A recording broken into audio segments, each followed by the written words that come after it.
Welcome to the Big Bear Homestead. And today, in our Predator Control on the Homestead series, we're going to be talking about the 220 Conibear.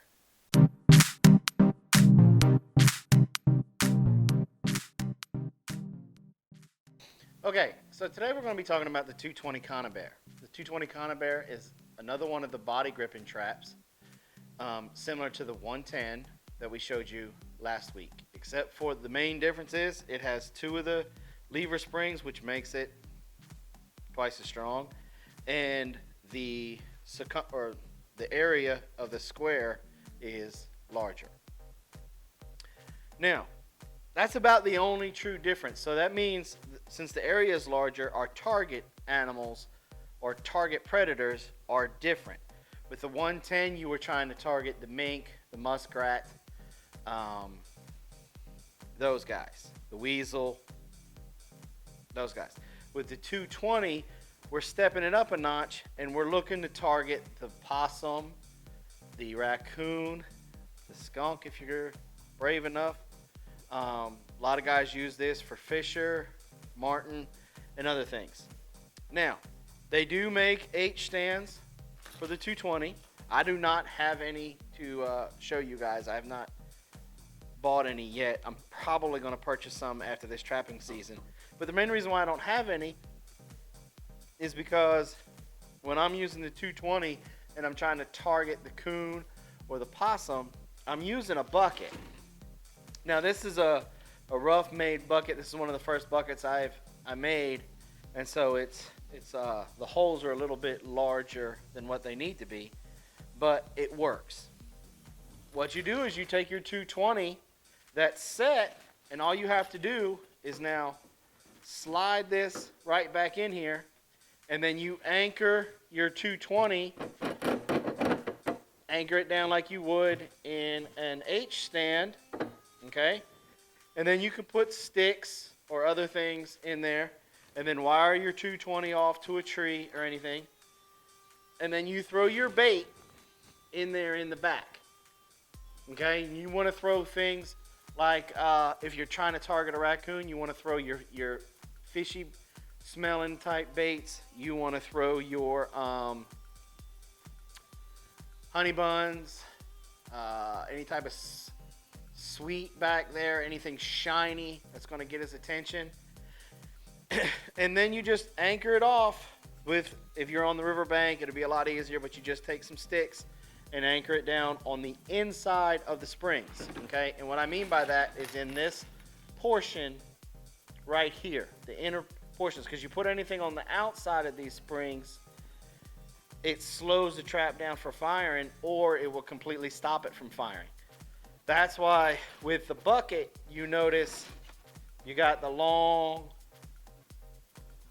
thing right here, and one, that is so that way you can slide it in there, get it back in there a little bit further. Plus, you have all of this area here for your spring to fire.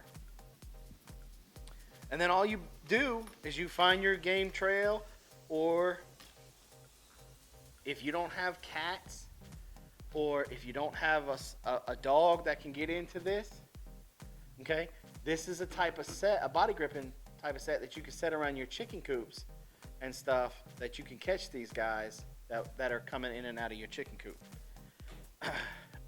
Later on this week, we're going to show you how to make one of these out of a bucket and how to build one out of wood. And that's really the only difference that you do with the 220. It sets just like how we showed you in the trapping, how to set your traps on the Predator Control on the Homestead.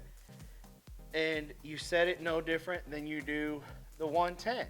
You look for your game trails, you look for your target animal, his area that he's traveling, and then you can set it. Now, you can set this with the H stand right in the center of your game trail. If this was the game trail, you could set this down on your H stand, lock it down like you can with the H stand, and then just trinkle some grass and stuff over it, like how we showed how we had that one set during our recap week. We showed you how we did that with the 330. you can do that same thing with the 220, camouflage it, and then they'll walk right through it. And then you'll have them. Blam. So that's it for this week's episode with the 220. Don't forget to come back next week when we're going to do the 330 Conibear.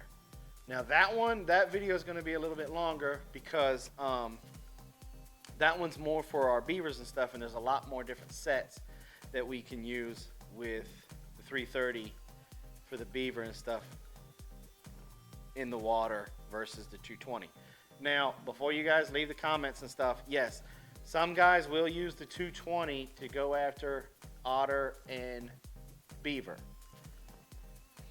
I just don't. I go right to the 330 or to a foothold. A lot of the beavers that I've encountered have been really big, and they just wouldn't fit in here. This is for more of a smaller critter, not as big as a beaver or an otter. So, but yes, they have been used before in the past to be able to catch those, but that's not how I do it. So that's it. Thanks for coming by the Big Bear Homestead, and like always, have a nice day.